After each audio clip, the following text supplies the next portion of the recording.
All right, I think we're live. All right, guys, welcome to the Hustle Harder podcast. I got my guest here, William Rivera. What's up, guys? I'm excited to do this. Hustle Harder is probably one of the coolest names for a podcast, and this may be either a good idea or a great idea. We'll find out. I actually got the name Hustle Harder because I was listening to a little baby song, and it just straight up inspired me. I wrote it down, checked YouTube to see if any other channel had it, and they didn't. So I just capitalized on it, made my channel, made a bunch of social media handles, and now we're here. But yeah, this podcast is gonna be about just entrepreneurship, investing, and just different hustlers in different areas. I do real estate, but there's people that do insurance, there's people that do car sales, there's people that do anything. But let me introduce myself. My name is NASA. Uh, I do wholesaling real estate, so buy and sell real estate, same day transactions, all that good stuff. And I'll get more into it, but a little background on me: served in the Marine Corps for a few years, got out. Somehow real estate fell on my lap because my buddy just told me I'd probably be good at it. And now, fast forward 3 years later, fucking killing the game here in Houston, man. Well, you want to introduce yourself? Yeah, so kind of like NASA, real estate kind of fell into my lap through the same buddy. I do the same thing with the same firm. I'm in a different location. We actually started in the same location, and NASA immediately got it off the bat. Um, I kind of had to work a little harder towards it, but now I caught my stride, and it's been successful so far. A little bit about me, background. I started off doing construction work after high school, and I just started working with my hands ever since then. Kind of no direction. Didn't really like what I was doing, but I figured it was paying the bills, and what I thought was good money was, you were enslaved to the 9 to 5 mentality until a specific Louisiana New Orleans trip with Austin and the boys, where we were sitting in a casino, and our buddy Austin took a look at his phone, and I guess it's thebill.com where it was like where he was hitting his A where he little, was little getting, notification invoice. yeah, notification invoice for getting paid, and he's like, yeah, fuck yeah, I'm all in. I can't remember how much money he put at the time, but it was an uncomfortable amount for me, so I was like, whoa, what's going on, buddy? What do you do for work? And then that's kind of how I he planted the seed on it. We talked about it all the way back, and kind of the same thing, right? He said, "Man, I think you'd be a good fit for it." Sure enough, fast forward, we're both killing it. Yeah, it's kind of crazy. So here in like the Houston Gulf Coast surrounding area, you kind of get groomed that hey, you get a blue collar job that's gonna pay you a lot of money, and when you say a lot of money, everybody thinks like 100K. Hey, that's badass money. That's the most you're gonna get.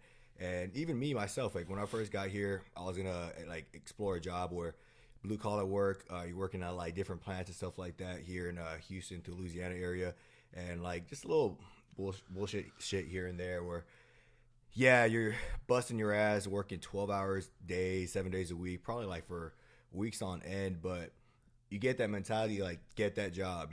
Everybody tells you, oh, find a good hard working job so where it pays you a lot, this and that, but nobody ever tells you, hey, go try this, go try that. I remember when I first like tapped into real estate, and I was telling my mom at the time, because I was actually living at my grandfather's house, just got out the Marine Corps. Hey, I'm gonna try real estate. She was like, why would you do that? Like, we don't know anybody in real estate. And I'm like, well, I don't know. I mean, I'm gonna give it a shot. Like, why not? Better than doing this. And she's like, why would you do that? You have a good job. Because I just landed that job, but my buddy Austin just told me like, hey man, why don't you come for an interview? This and that. And this is all while COVID is happening. COVID is just hit the news, and then jobs are laying off, and then I get an interview, get hooked, then I'm not working for this job I just got because COVID's happening. So long story short, buy my real estate course, and that's what I'm pursuing now. And then I was I got out the Marine Corps right before this, like within months, and the most I ever made in the Marine Corps was about like 21,000. And that 21,000 is like Wow. it's hey, what can you do with 21K nowadays? Especially as a grown man. Like, I had bills. I had like car payment. I had like little miscellaneous bills here and there. And man, like also I was living in California. Like that's where I was based out of. So that 21K was gone every freaking first and 15th of the month. Like all my biweekly salary, it'd be gone through for bills or just living expenses. So I mean, got into real estate. Fast forward, got my license, got hired, and off the bat, we're throwing bandit signs like your training week and stuff like that. And once it's like my actual first day as a salesman, boom, sell a house. I don't even know how I sold the house. Like, got a contract signed, guy gave the earnest money, and freaking 2 weeks later, I got that same notification that Will was talking about, where like invoice, like, oh shit, I made like I think probably $3,000. I'm like, that's Off the fucking rip. awesome. Like $3,000, like I've never seen $3,000 in my bank account at one time. And I'm freaking excited, so I'm motivated. I'm throwing bandit signs on the corner. I'm freaking cold calling. I'm doing everything I can to make another check. Then 2 weeks later, sell another house. 2 weeks later, sell another house. Sell another house, and then boom, I'm on a roll. And this is me just first starting, and I'm just stacking up checks. I'm loving it. So instantly, I'm like, man, I gotta get out of my grandfather's house. Like, I love the guy, but I'm like, I can't be living here. So I freaking just signed for an apartment my first month in real estate, and it's like what, $1,500 a month, which is not bad. But it's a cute little apartment over there where my office was. And so I straight up put my back to the wall within my first month. Got an apartment. I had my truck payment and all this and that. And I think that pushed me to go harder because I instantly put myself in a bad position, which honestly, guys, like probably that wasn't the smartest thing to do, but fuck it, right? Who cares? Like, look at me now. Like, yeah. So I'm sorry. I start to kill it in sales. I'm selling left and right. I'm making everything happen. I have buyers up the ass, and then yeah, and then Will actually joins like about a month later. Yeah, that's it. I like how you talk about how in this specific area where they push that 9 to 5 blue collar mentality, where get a secure job and bust your ass and try to work it up to supervision to field. Man, I'm making more money than my fucking foremans used to make, bro. And I'm out here living my life. I'm out here fucking spending time with my loved ones. Like, same kind of thing. It took me a little longer to kind of get the wheels turning on that stuff, but the best thing I loved about real estate, and before I kind of get into that as well, I just kind of remember too, I told my mom the same thing. Hey, and I told my grandpa too. Hey, I'm gonna do this real estate thing. It's COVID, we're laid off. I might as well just get my license, So I think COVID really came at the right time. Unfortunately, like it was a big setback for a lot of people, but I kind of saw a light in it, and I was like, man, I'm gonna capitalize on this time. Like, I'm getting paid to be home. I might as well start doing them. Might as well start taking my test really seriously, get licensed, and then just get into it. But whenever I told my mom and my grandpa about it, they were just same thing. Are you fucking dumb? Like, we don't know nobody. We don't know any. How do you make money on that? Realtor? Like, yeah. What? Like, it's commission. It's all commission. Yeah, you've never even been a salesman before, dude. When you talk about back against the wall, how you just immediately first month in got an apartment. My daughter was probably like 2-3 months whenever I joined our firm, and I remember just having like $8,000 to my name in my bank account. Like that was like my savings, like my 401k and shit. And I only did that because I don't even know why I enrolled in that stuff. I was just like, man, fuck it, let me just start saving up, and then whatever. So I'm glad I had like some type of mentality where I was thinking about the future, like that. And I didn't really have bills, so I was like, what's a 1% of my check gonna do, So it ended up helping out. And back against the wall, dude. There is no room to fuck up. You have to make it. You put yourself in a hole and you're gonna fucking crawl out of it no matter what, So, and that back to the wall mentality, man, like that, you can see who has their back to the wall. You can see who's like living a little bit more comfy, like maybe mom and dad like got this person. And I'm not just talking about like realtors, but other people that are like investors or something like that. You can tell like somebody that's like pretty comfy. But guys like myself and Will, like I signed for a lease for an apartment, right? And I didn't really have the money in the bank account. I lied on the application, said I did and stuff like that. And I mean, one, I got approved, but two, I had that freaking that payment. I think it was the first or second or third of the month, but I had to make that payment every freaking first third or I'm on the streets.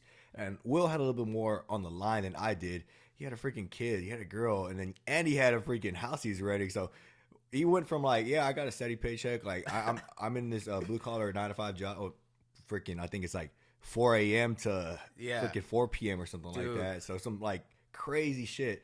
But Will freaking, he had way more to lose than I did. But at the same time, it's like we both had our backs to the wall in our own type of way, you know. Yeah, situations. Yeah. I think, man, I think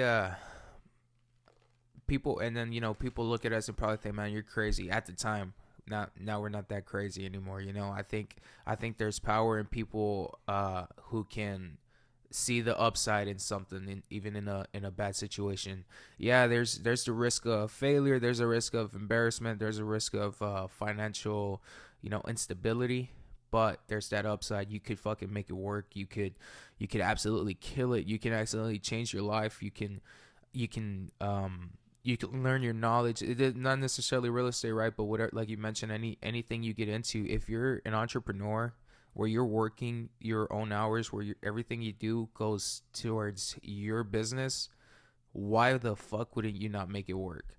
If I was already working 12, 13, 14 hours, 7 days a week for somebody else who didn't give a shit about me, whether I was sick, whether I got hurt on the job or whatever, I was just another number to them. I need to have that same fucking mentality, and I need to have that same work ethic I had there and do it with me, and it took me a little while to kind of get used to being my own boss and like being like discipline my own self, right? And it was a lot of mental barriers that you have to kind of get through, right? So you come from the military background, so that you already had that instilled in you. I had to learn that. And there's no better teacher than failure and being put in a bad situation. So whenever you're on your last $3,000 or you're on your last leg, Take that fucking risk. Take it, man. just Fucking take it. Yeah, especially and like I said, it's not for everybody, right? But if you're the type of person who just can see even a little upside to it, fucking go for it. And I'm not telling you quit your job, and if you have kids, quit your fucking job. If you have kids and everything, abandon that and actually take a risk for an entrepreneurship life. But if you know that you're capable of working hard and you can hold yourself accountable to make shit happen, then why not? Like you need to be positive with yourself. The manifesting stuff is all true. You got to have confidence. You have to, if you can put in the work consistently, it's bound to pay off. There's no reason why it's not going to work if you know you're putting in the work. And we talk about manifesting, and I strongly believe in that. I don't talk a single word of negativity about myself at all. And I used to think manifesting, I thought it was just a girl thing. I thought it was like some like girly thing, or like, oh, manifest this. And it's probably just a bad mentality. I was stupid. I was dumb. I didn't know anything. I freaking wasn't what do you call it? I wasn't educated. Now I realize manifesting is real. I manifest every single fucking morning.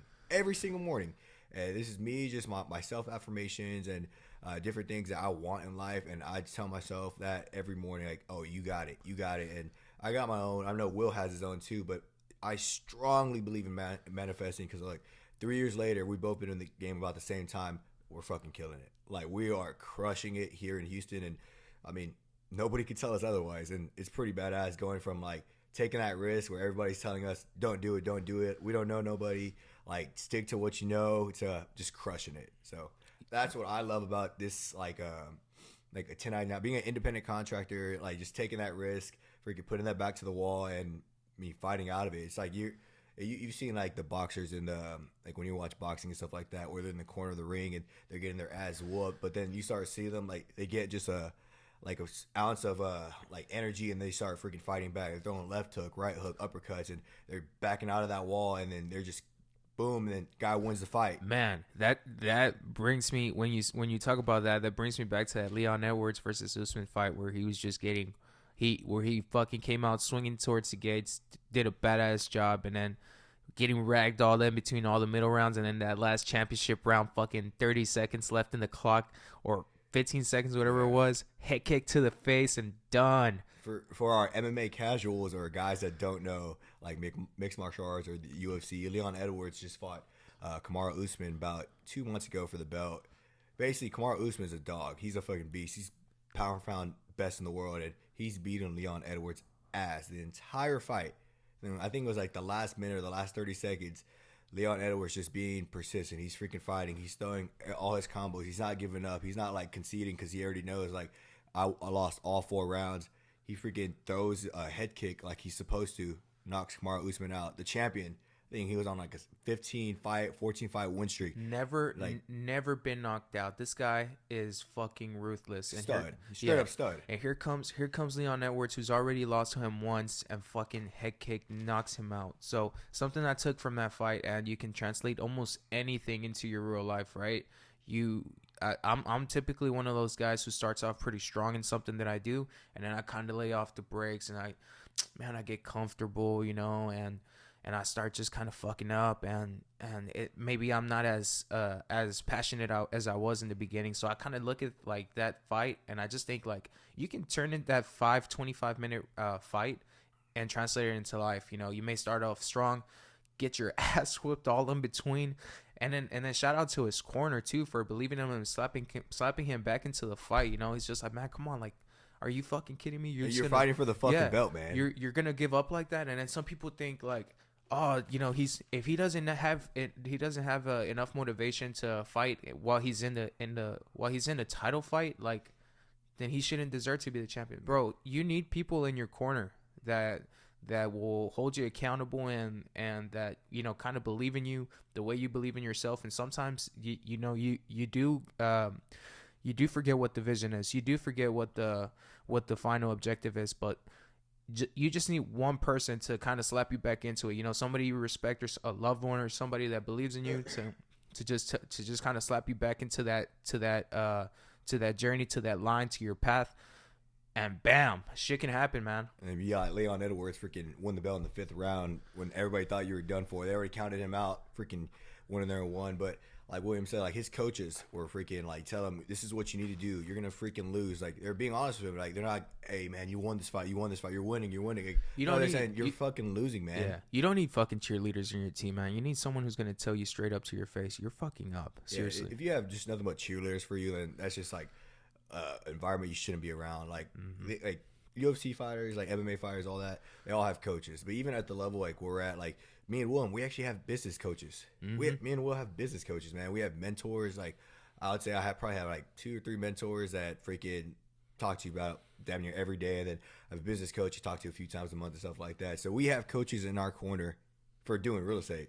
Just like how these MMA fighters and all these other players have coaches in their corners for fights and stuff like that. It's the same way. Like you need coaches, you need mentors that are freaking like helping you, freaking like telling you what you need to do, giving you the cold hard truth instead of just being a straight up cheerleader and say, hey man, you're killing it. Cool, yeah, I know I'm killing it, but like what am I fucking up on? Because like even if I'm killing it, I'm probably fucking up on something. I'm not doing something that I need to do. Like I'm missing something. For sure. And that's something, you know, that you mentioned, we both have coaches, right? So mind you, those we do have people that we pay to kind of just help us out, coaches, and help us build our business the way we're supposed to. At the same time, you know, I think we're pretty unique. And then people, whenever we worked in the South office, and people will come over and they were just like, man, we want to see what the second top producing office in the company is. Yeah. It's a bunch of just young people fucking around in the office, just cracking jokes at each other and having a good old time. And these guys are killing it. Are you fucking kidding me? These guys are like all under 26 years old, and we're all on a pedestal because we're like apparently like the second top producing office in the company. And like the first one is out of Tampa. Those guys kill. They're awesome. Yeah. I love those guys. And then back to those guys too, right? They're all pretty young. But this is the thing though. They see that we're goofing off and that we're having fun in the office. But when it's time to business, we have a separate group chat where I fucking love Austin because of this. But you know, if I'm ever feeling this unmotivated and I just feel like fuck, I don't have any direction or I don't know what's going on, I'll look at Austin and I'm like, man, I know he's killing it. Or sometimes I'll just give him a call. Hey, Austin, I'm not feeling it today, bro. Tell me something. Yeah, like snap me back out. Snap me back into it, dude. And you know, he'll say some. He don't even say a lot of motivating shit. He's like, man, You wanna be in Top Gun. You wanna be a Top Gun is just the top producers in the company, right? It's a ranking chart of the top producers. He's like, you want to be in Top Gun, you need to start doing that shit right now. If you want to be there for next year, you got to do it right now. And it's not about just because you can have the strong support system all you want, and they'll give you advice all you want. It'd be another thing, so you can have that already. Maybe you do have that already, but maybe you're just not listening and actually like taking that into consideration. I overanalyze everything that's said to me and everything that comes out of my mouth, right? So if somebody tells me something, if somebody that I love or somebody that I respect and I look up to is telling me to do something, I gotta, even if he's around my age or if even younger, if a top producer from Tampa, I think Riley is pretty younger than me. Yeah, he's either the same age or a little bit younger. Yeah, or by a year. Yeah. Not a lot, right?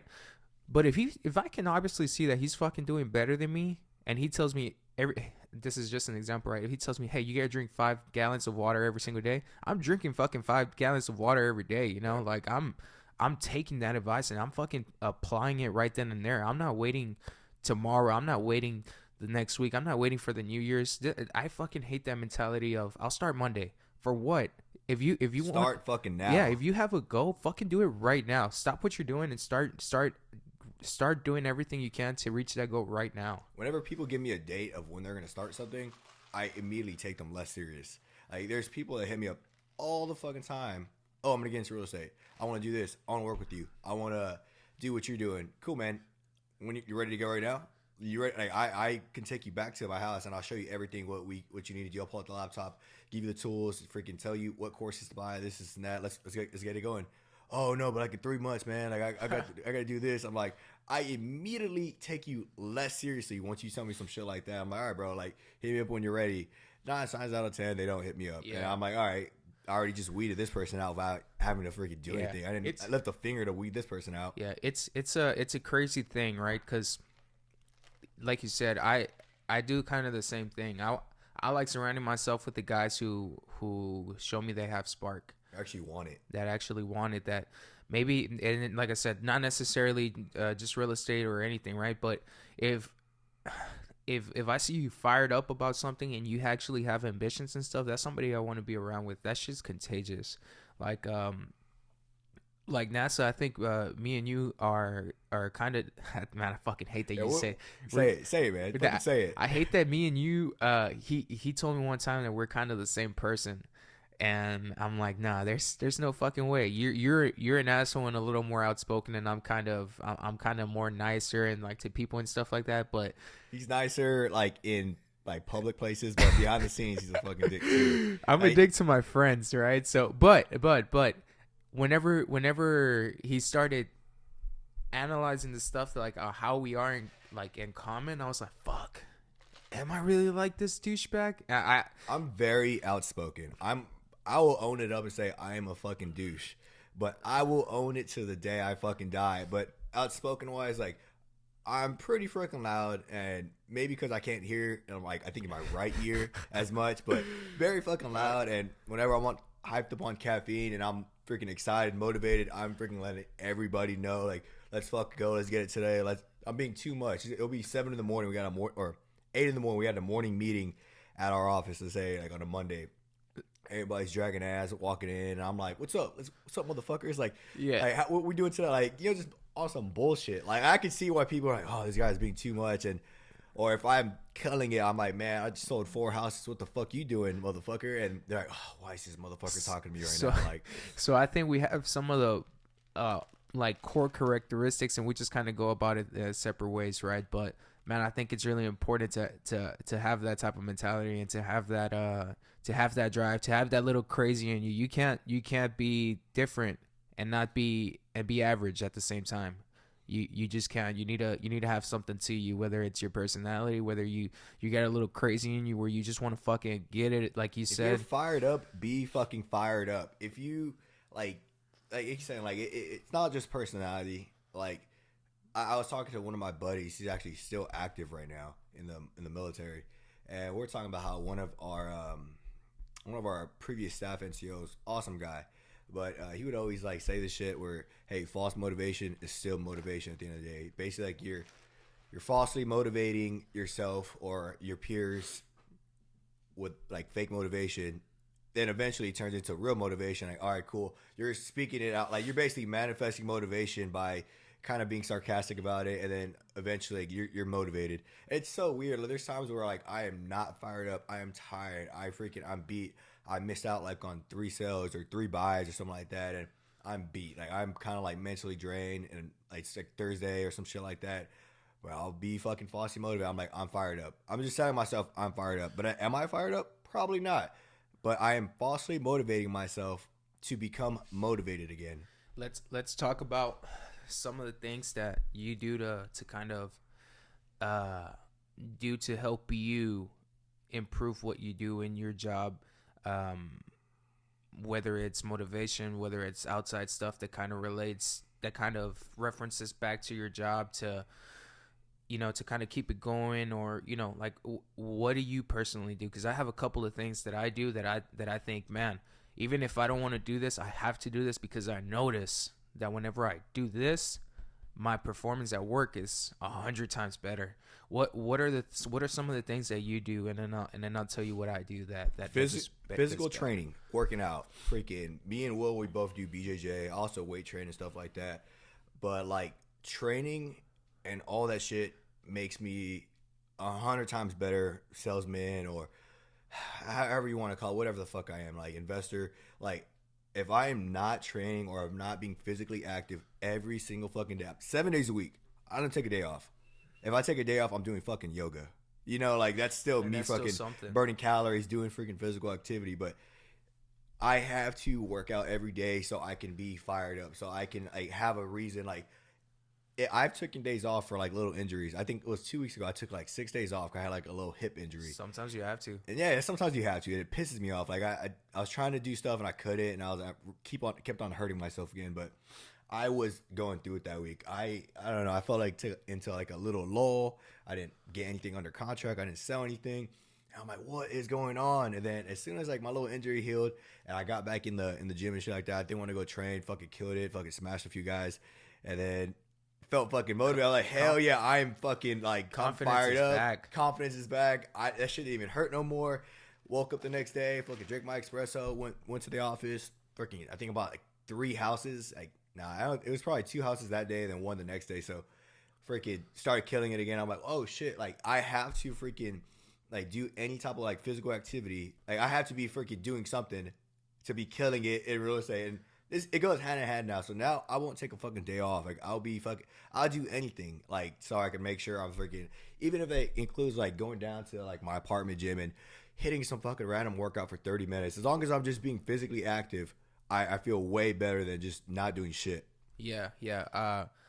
I agree with you. It does go hand in hand, and I think we just kind of translate it into our work life, right? Everything you do outside of work should kind of fall into your morals of what you believe in, and kind of it should piggyback off each other, right? So personally with me as well, BJJ, as Nasa mentioned, we both do BJJ, and if for anybody who doesn't know Brazilian Jiu-Jitsu, it's a beautiful martial art where the little guy has a chance against the big guy, right? You use manipulation, you use your timing and distance to beat the other guy into submission, wherever you are in the match. So not just because you're off your back doesn't necessarily mean that you're out of the fight or whatever the case may be, right? But in jiu-jitsu, you get stuck in a lot of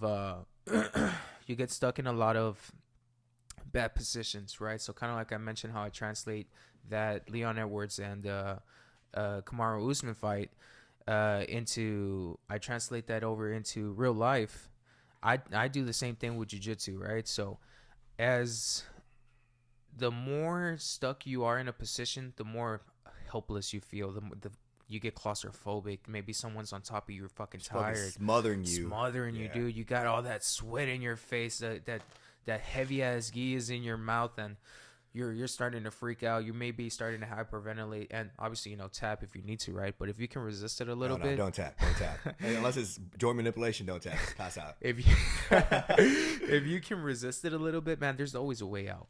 There is always a way out, and not necessarily you, because the guy may be stronger than you. So you obviously don't want to move that guy off of you, but you want to move yourself and create some space for yourself so you can have some breathing room. So I think about it the same way in life, right? If you're in a tough situation, just kind of take a step back and put yourself out of the picture and just think about it. Think about the situation, analyze it, and then just go through your avenues. What's the best way out with the least amount of force, obviously, right? I translate jujitsu. My jujitsu and my work life go hand in hand. If I'm not doing jujitsu, I'm not mentally right. It's part of therapy. We go through a lot of bullshit. It's a fucking drug. It is a fucking drug. We go through so much bullshit in real estate and entrepreneurship, whether it's paying taxes, because fuck taxes. Oh my fucking gosh. And dealing with people's bullshits, appraisals, insurances. You got closings. You got. I'm backing out of this deal because it's $3,000 more than you said it was gonna be out of pocket. I'm like, yeah. Bro, you're buying a fucking flipper. You're gonna make $70K. You're bitching about $3,000. Like, dude. So whatever the case may be, right? That shit that helps me. That helps me keep my sanity and just kind of hit the reset button every single day. But I'm also trying to learn more about the market, right? So something I don't know, I'll look it up. I'll read books, and I think reading books has been the biggest thing for me. I'll put 30 minutes in my timer, and I've been bad about it pretty recently. But if I can hit 30 minutes of just reading, man. Especially, and not just reading some fucking random Edgar Allan Poe poems and shit, like some twisted shit. Fuck that bullshit. It has to be something motivating that's useful to your life, right? So I do sales, or I'll do like manifesting, or I'll just kind of see how I can better my business. Personal growth. Yeah, personal growth. Those are the type of stuff that I like to read, right? So I just bought Atomic Habits, and because I had to change a lot of old bad habits to live the life I want to live, but. Doing something like that, 30 minutes every single day. You know how fast 30 minutes goes by? Do you know how much reading time that is? You could probably run through a chapter and a half, just depending on the book, or 3 chapters. Sometimes I'll be like 30 minutes. Damn, I'm already 3.5 chapters in. Do you read your books or do you listen to them? No, I read them. I read them. I like audiobooks, but I think my attention span is too fucked up all over the place. So I think I physically just have to read it, put my finger across the thing, and I don't really do that, right? But I think I enjoy paper copies a little bit better, hardbacks a little more. So for me, I like reading. I just generally don't always have enough time. Probably the only times I get to actually read a book, like a hard copy, is like on a flight when I'm like traveling or something like that, or if I find some time like after like I train and finish work for the day, and my phone's not buzzing, so I'm like, all right, cool, let me bust out a book. But I'd say 75% of the time I'm reading audiobooks. I think the most recent book I just finished via audiobook was Can't Hurt Me by Goggins. Man. Oh my fucking gosh. How good was that? 14 hours. I'll tell you that. 14 hours of commentary / like narration. But oh my gosh. That book, like, it pulled something out of me that I forgot I had. And when you see guys like fucking David Goggins, I think he's a fucking insane human being, bro. Insane, man. Love that guy. I can't think of any. If I'm hurt after jiu-jitsu, my body hurts right now. I feel fucking stiff. I feel like my tendons hurt right now. I could only imagine what David Goggins feels like. His body, he might be just used to the pain. He might be just a walking ibuprofen pill, because God damn, to just endure so much pain. Ultra marathons. Dude. But the reason why I love David Goggins over every other inspirational person, and I quote inspirational, right? But David Goggins is a real motherfucker. He doesn't sugarcoat shit, and he consistently. I'm getting hard, motherfucker. Yeah. Like, all right, you're getting hard. Yeah. So he's another intense dude, but there's something to that madness, man. He puts himself in these situations that he doesn't like. Consistently being under pressure creates diamonds, right? Yeah. And he fucking has it down, man. He's uncomfortable every single day of his life. Have you seen his feet? Yes. This guy runs probably 50 miles a day. Dude. Some shit, like some insane thing. His feet have what do you call them? Like those bunions, calluses. Like it's probably the most gross looking feet. Go look up Goggins' feet when you finish listening to this. But This is just from running every day, and that stuff hurts. If you don't know, like getting like bunions on your feet or calluses, like it is very painful when your toenail pops off from running, or whenever you get like a ingrown, because you're gonna get ingrown from like running that much. Like I know in the military, that was like one of my biggest like things that would hurt me is getting ingrown, and you're wearing those boots and you're running, right? You're getting it. But imagine this guy Goggins, like he does it, and his fucking whole his foot starts bleeding from the ingrowns, just poking, Man. and you can see sometimes like there's probably some pictures out there you can look up, but his shoes all blood, like fucking soaked in blood, just from an ingrown, like cutting into like, and that if you don't know, if you've never had an ingrown from like having to run or doing stuff like that, you just haven't run enough. But at the same time, like I've done it, and it turned me into a bitch. This fucking guy is running where his fucking shoe is soaked in blood. And he's getting it. He got 40 miles to go. Yeah. He's still getting it. Yeah. Not only that, that part of the audio book where, because I heard the audio book too, that part of the book where he is in what was it? I think he was in Ranger School. He was in Ranger School, right? I hope I'm not. Yeah, he was in Ranger School. So I think it was like one of the first times he was in Ranger School, if I'm not mistaken, because I think he was in there 2 or 3 times. Man, hopefully I'm not butchering that up. It's been a while since I heard it. I know he was in SEAL training. He went to Ranger School, but yeah, he went to BUD/S. Yeah. Okay, so he was right. So one of the first times he was there, I think he was. They were doing a run, and this guy's still doing extracurricular activities outside of his normal daily training. Like, bro, come on, relax. But I get it. He was trying to prove a point. He's an older dude compared to everybody else. He turned his life. If you don't know, like in the teams or like. I wasn't in the teams, but like in stuff like that, even in the regular like general military, most guys like in basic training or like whatever type of training, they're all in their early 20s to mid 20s, and I think Goggins got in that to BUD/S when he was maybe like 29, if I'm not mistaken, around 30, give or take. But yeah, this guy is there of all these dudes that have way more freaking endurance, way more energy, and their bodies aren't as fucked as his. Yeah, because he was obese. Let's not forget that. But man, we're probably just butchering up this whole story, right? Yeah, but sorry, Goggins. If you ever hear this, sorry, man. Yeah, but the point I'm trying to make is I remember a point of that audiobook where his fucking legs were broken, if I'm not mistaken. Yeah. Or he taped them up. I kept running. Bro. Yeah, he taped up his legs with duct tape. I personally would say, fuck no, I'm not doing that. That's personally me, right?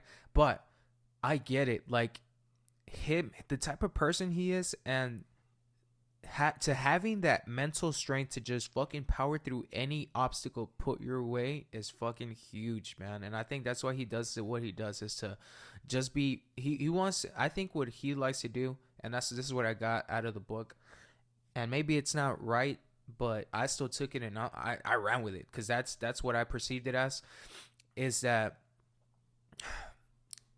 you can't hurt me mentality. He wants to tap into as much brain percentage as he can, right? Because we only run on a specific percentage. Being able, the power of the mind when it comes to manifesting and just getting shit done and setting yourself goals and shit like that, that is big. That will take you a very long way. Like, forget big muscles. And I mean, never mind. Let's go back on that, because obviously fitness is really important. But if your brain is on another level, your physical body is going to catch up, or is trying to catch up. It's all mental. And you hear that where people say, like, in the Marine Corps, let's say, man, like the physical part, like, yeah, it hurts, but it's all mental. It's all mental. It's all mental. And I didn't understand that until I got out of the military. I failed courses when I was in. Like, there'd be times where I'm killing it, and I'll fail for something because I don't pass a test or something like that. And that hurt at the time. It's like I'm going hard, and I wouldn't pass this stuff. And, I got in the military when I was 18. I got out when I was like 22, 23.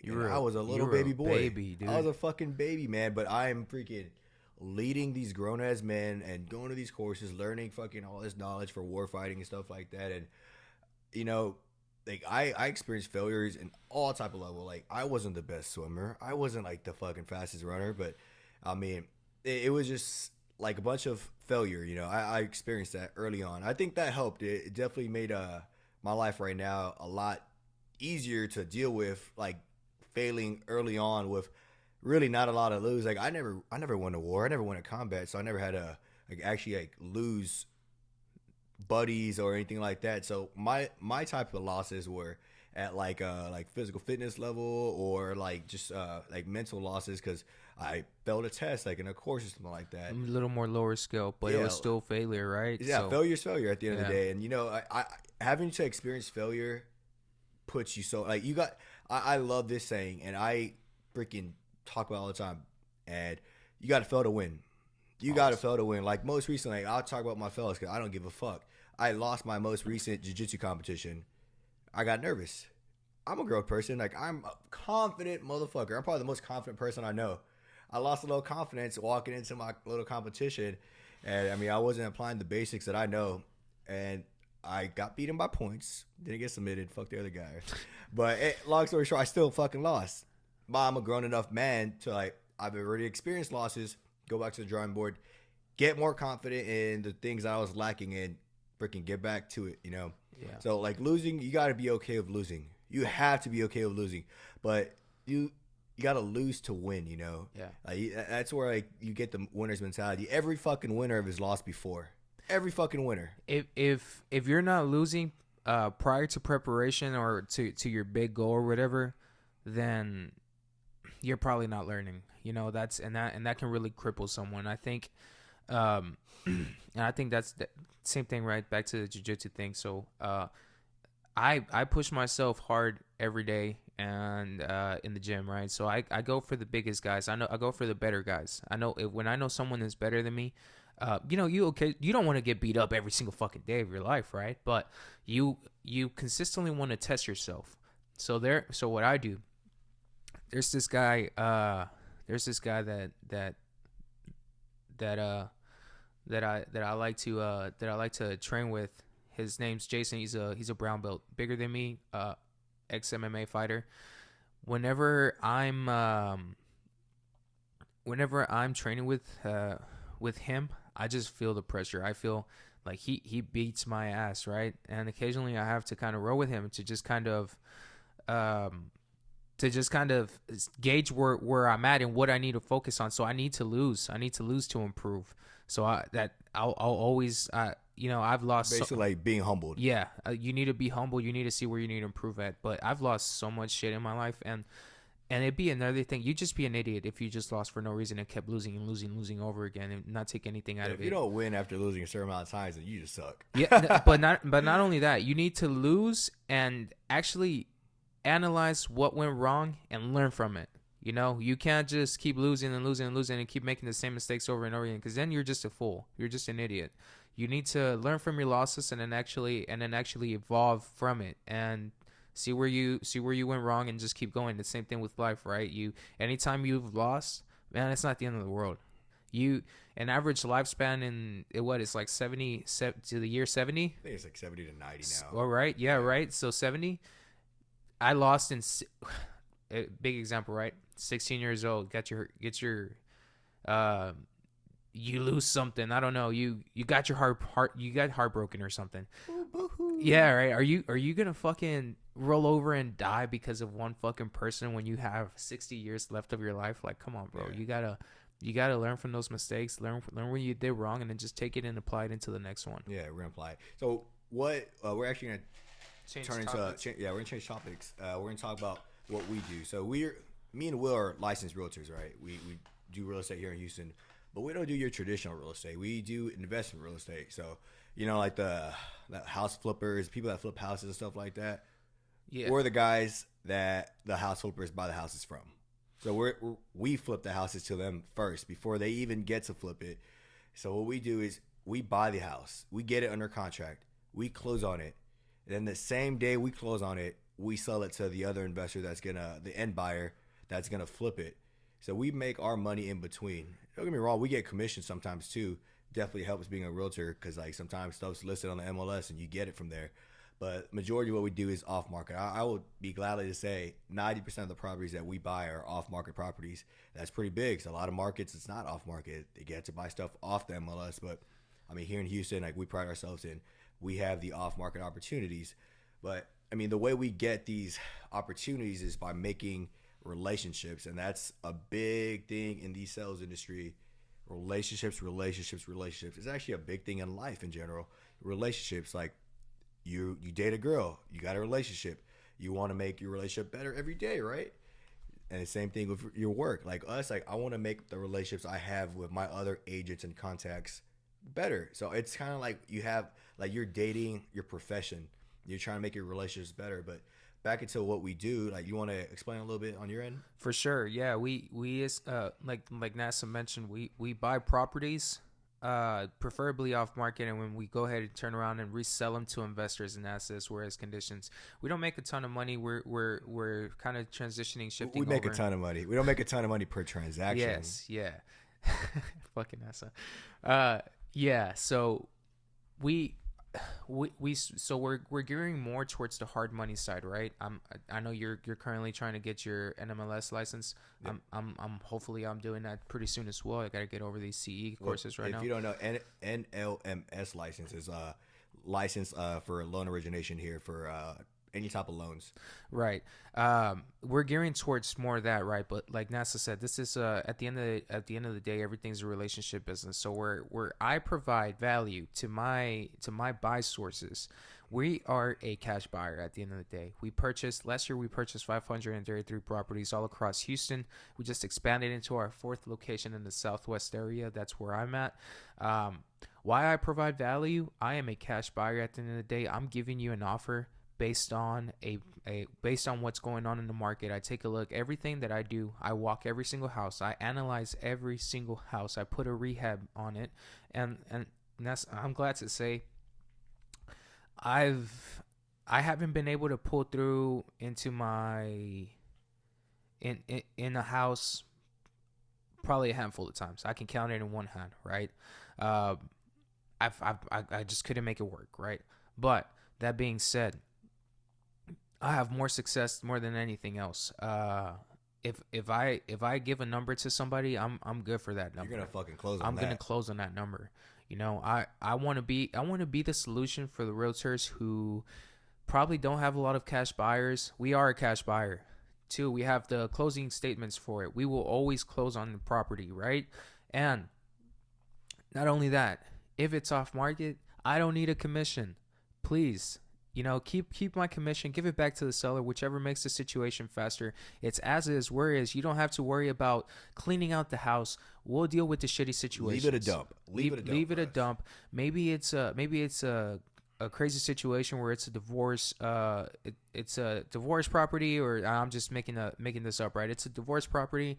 Maybe they both separated places, and then the house has been vacant for a while. Now there's a squatter in there. Yeah, that's a hassle. A lot of investors are going to shy away from that. I'm not. I love that. I love the challenge. I'm a solution for the problems. I'm the guy that doesn't shy away from the bad situation. We want to close on that house even if it takes us a fucking year.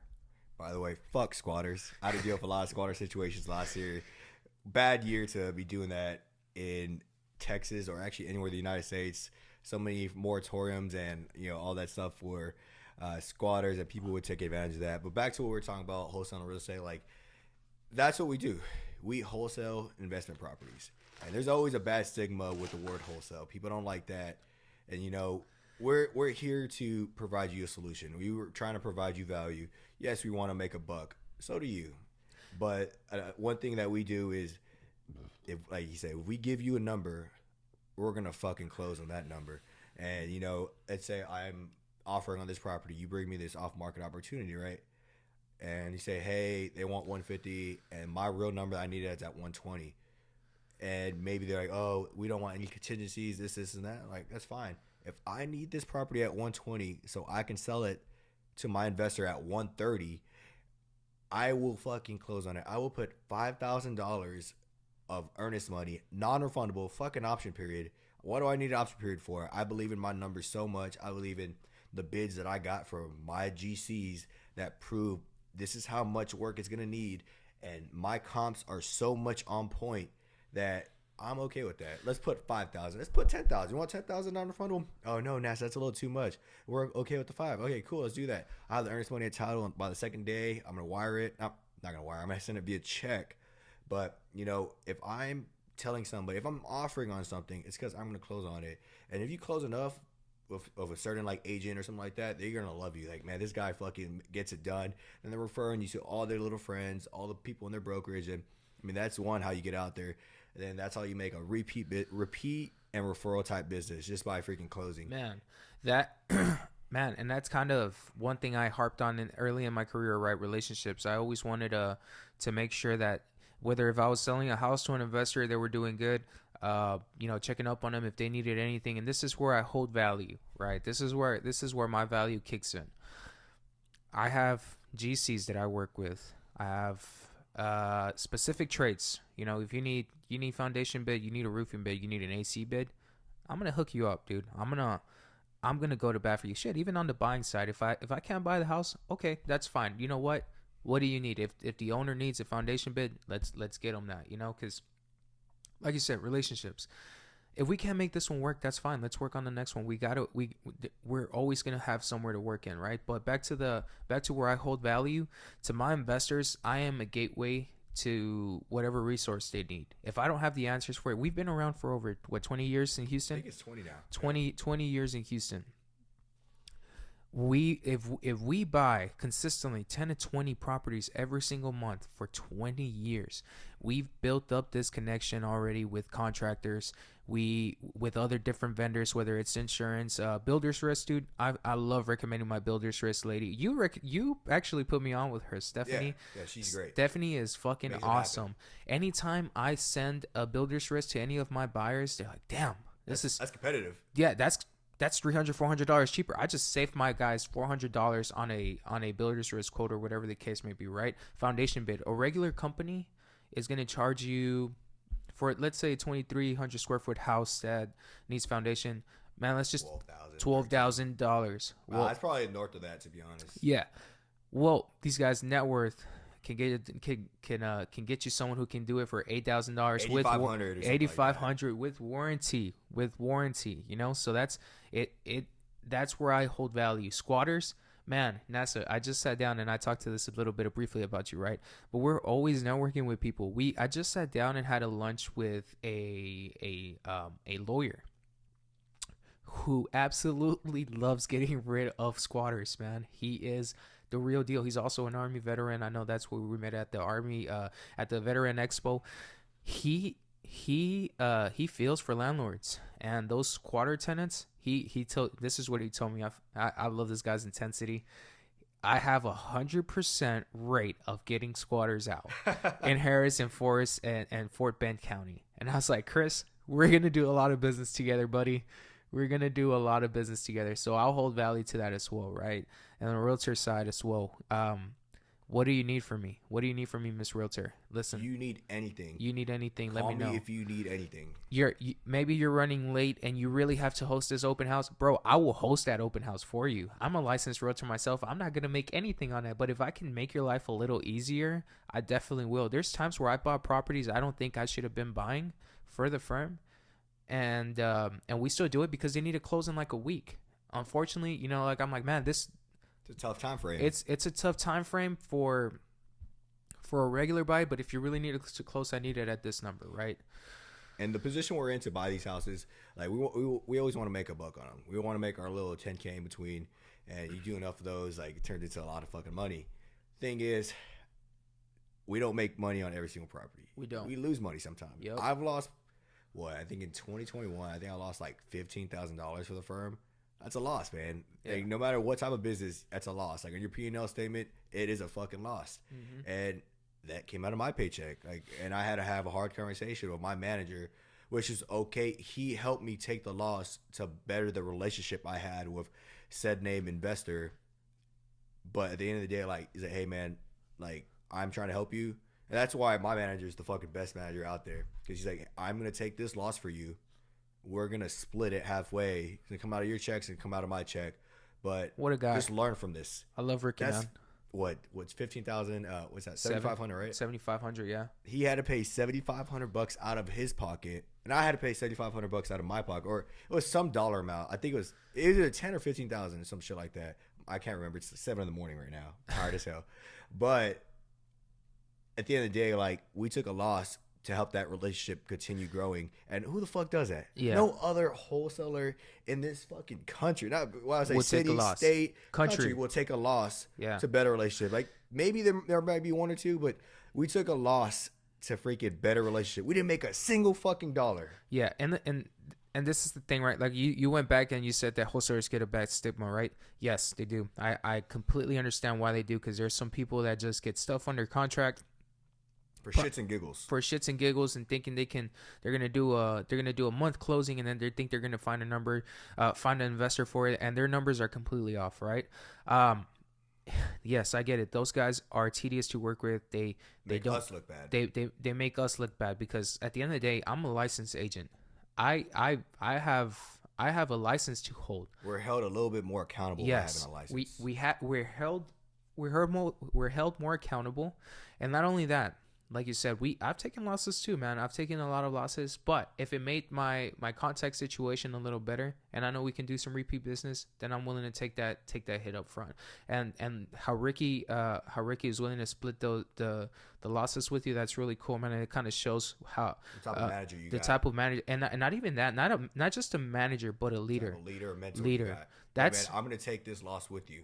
Ricky was my manager as well, early in my career, and man, I love that guy. Like Taught me everything I know. Yeah, that's somebody that I look up to this day. And that's anytime he's talking, I shut the fuck up and I listen, because he has something to say. Right? Same with Jake.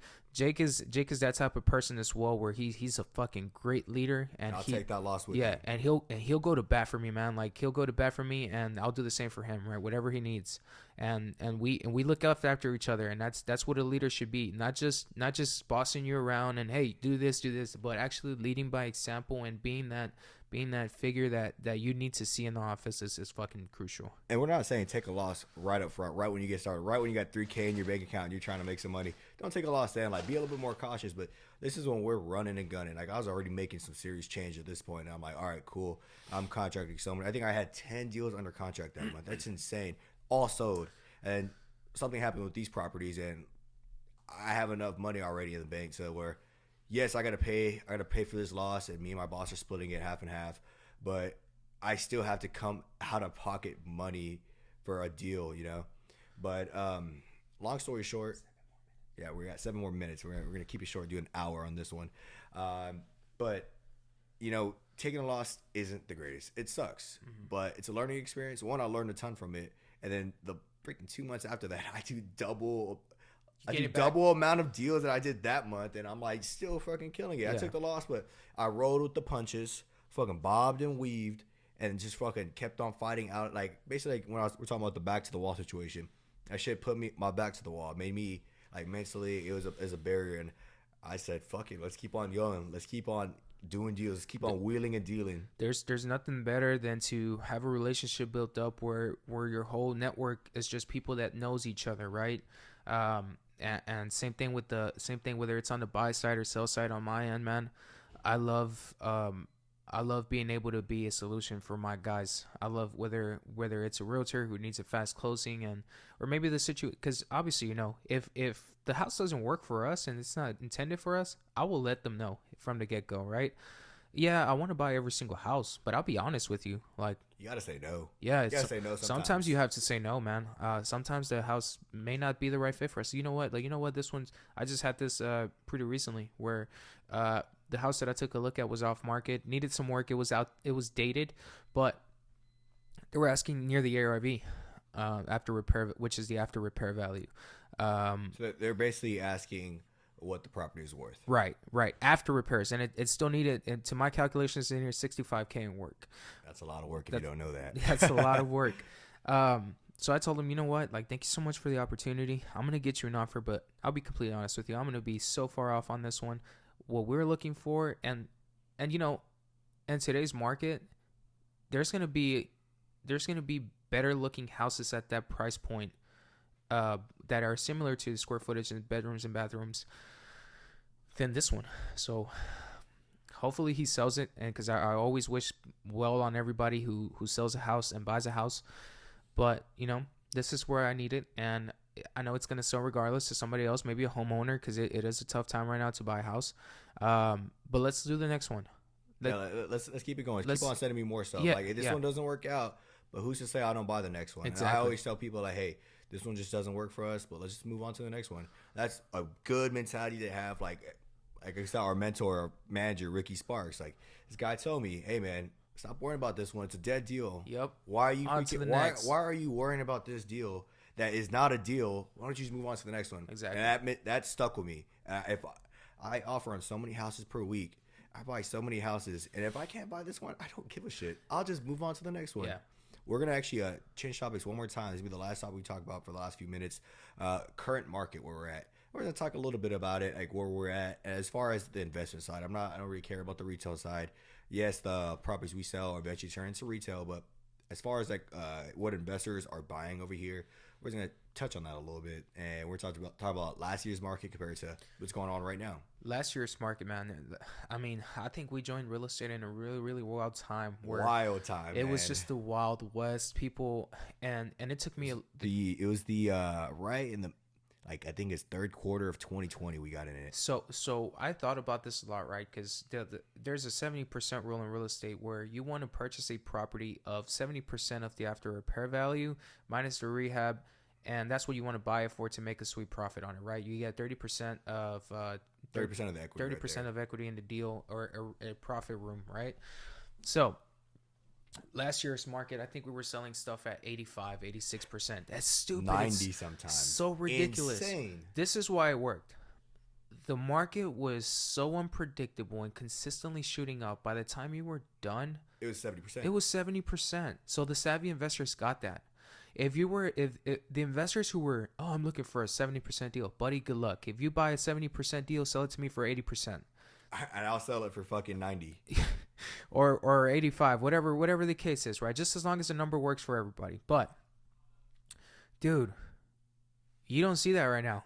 You need to be calculated with your numbers. Now it's the game. Now you're looking for, if you find a 70% deal, it's still very good. It's still a good deal. And now you have a little bit, now the numbers are more calculated. You know, things aren't shifting up. The market isn't appraising up as fast as it was last year. Yeah, it's not appreciation has slowed down a ton. Yeah. So what it is like appreciation was like the quarter Skyrocketing, it was dude. skyrocketing damn near every quarter for like between 2020 and I would even say the first quarter of 2022. It was appreciating like crazy. Appreciation has slowed down a ton. We're no longer selling at 80, 85, 90%. That's ridiculous. The max now. that we're selling, even to rental buyers need a little bit less equity than flippers. I'd say at the absolute max that we're selling at is probably like 76, 77%. Yeah. You know, 75% is usually where people want stuff, but we're starting to see where the market is going for investors and like on the retail side as well. For the investors to make the profit margins they need with all the slow depreciation, people are probably going to start needing less than 75%. That means we just have to 100%. buy deeper. Yeah. And it's possible. With what's going on right now, like in the last few months, like, yeah, it was kind of weird at first when interest rates skyrocketed. But at the same time, like, it's a seller's market due to low inventory at the moment. But it's kind of getting away from that. You know, it's kind of turning into where it's kind of balancing out. And we're not completely there yet. I think by next year, we'll probably be there. But, I mean, people are just needing more equity just because it's unpredictable what's going to happen. You know, you never know if next month rates are going to go up another %. So We're at 7% currently right now. it's around like 7 to 7.25. Yeah, 7 something right now. It's and we're in even on the retail side, it's a wild predicament to be in. I know some of my investors didn't even care about what the percent rate is. They just right wanted now. a house. They wanted the house because I recently heard something. Man, this is what's so crazy because we're fairly new to the game, right? But we've done so many transactions already, and I'm so involved with a lot of mortgage brokers. I'm involved with a lot of insurance people. I'm involved It's a big with network all around. It's a big network all around. The amount of information I feed from all these successful people and savvy people, all the tricks and stuff that they have to kind of make it a sweeter deal for them. I have an investor who buys down the rate at closing. He's not doing a 7%. He's not buying, if it's holding, he's not doing a 7% interest rate. And I want to dabble in that one and to fully understand it.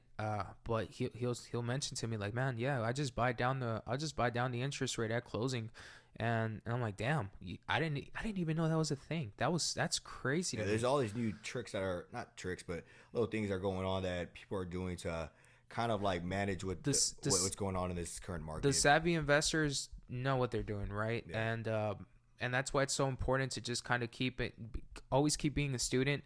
You always learn new things, and you always never you stop learning. never stop learning, never stop learning. Even if so, I heard this quote recently: "Marry the house, date the rate." The house is always going to be there. The house is nice. If you like the house, fucking go for it.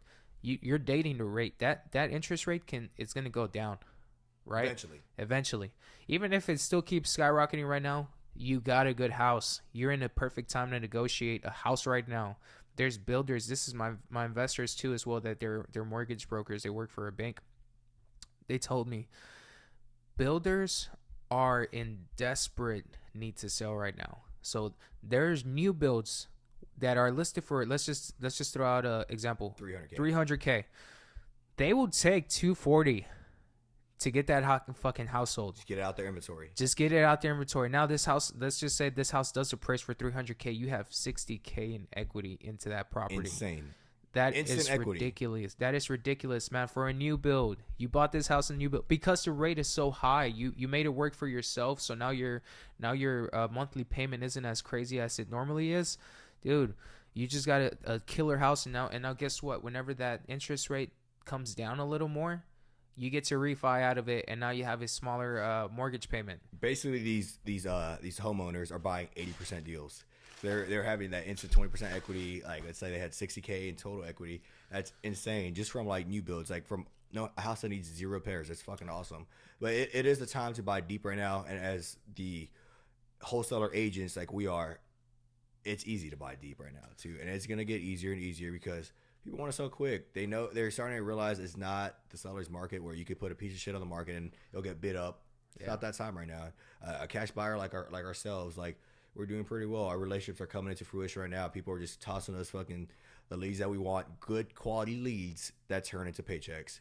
And that's what this is all about. Like, is turning these leads into paychecks, and these paychecks into relationships, and all that good stuff. But not only that, right? Being the right solution for someone, right? You want to be the right solution for the seller, and also you want to give the consumer, the flipper consumer, a good product.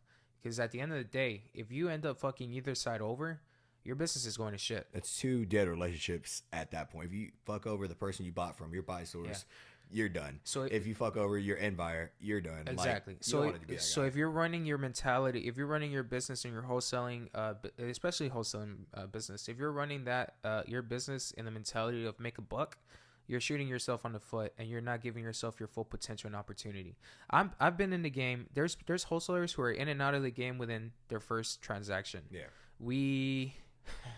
Like they call it one and done. Like they'll buy a deal. Let's say they actually get a deal. They'll sell it, and they'll pop this person. They'll fucking make like 70, 80,000 on this person, and they'll never talk to them again. How many deals have you done so far this year?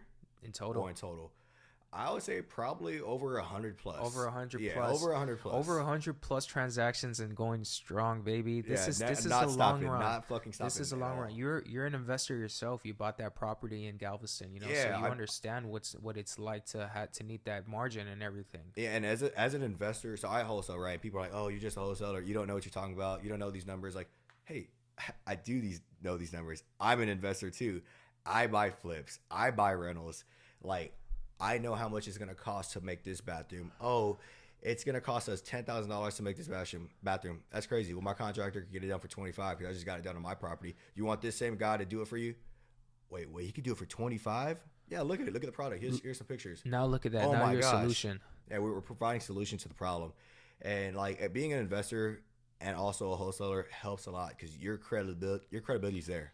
Now, you'll talk to people about it, where they're beating you up about the property, and they're not really beating you up. They're just throwing like little jabs and they're missing, but it's like they're just trying to get it like they're trying to like kind of prove a point. But it's like, hey man, there's no point to prove. Like, I'm an investor. I want to help you out too, but you're kind of just beating me up just to get this super cheap. Like, I'm giving you exactly what you needed at like I'm not trying to like burn you. I'm only making like probably 10K on this. And when I say I'm making 10K, like it's for myself and the The firm. company. Yeah. Yeah. So that's 10K I'm splitting. It sounds so ridiculous, right? We're only making 10K, and people tell me all the time, man, why don't you do this yourself? You're really good. Bro, my company, if I'm feeling kind of going back on that unmotivated stuff, right? If I'm unmotivated, I'm in a fucking group with people where everybody has the same goal. We all want to be a good source for our guys.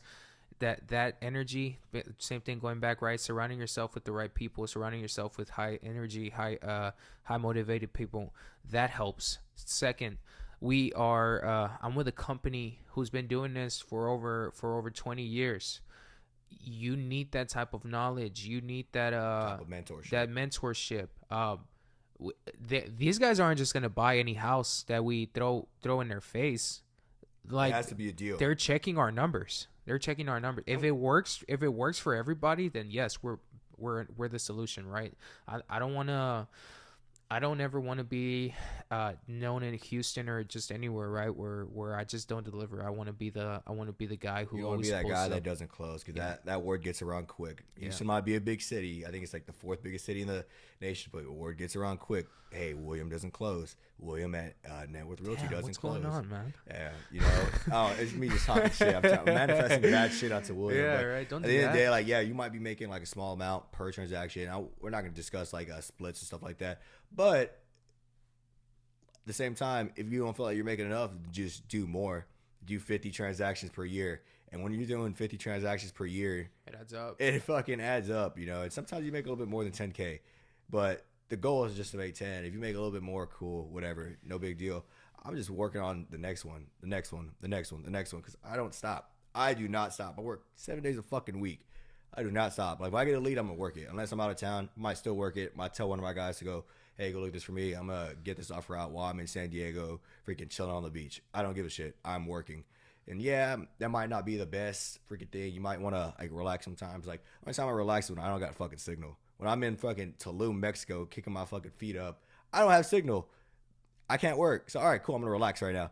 But if I have signal, I'm gonna fucking work. I don't care. Like, I think I was at see the Conor McGregor fight versus Dustin Poirier last year, and I was still working when I was in Vegas, gambling, freaking drinking, partying, bro. I want to go see Cascade that day too. I'm working. I'm freaking getting off market leads, and I'm like making like shit happen. And my girl's like, "What are you doing?" I'm like, "Hey, just hold on, give me a second, give me like 5 minutes." Like, hold up, I gotta get a lead, and then I'm working. And at the end of the day, like, hard work pays off, and we're gonna close this podcast out with just work hard. If you got anything off of this message, hustle harder. That's all Hustle it is. fucking harder, baby.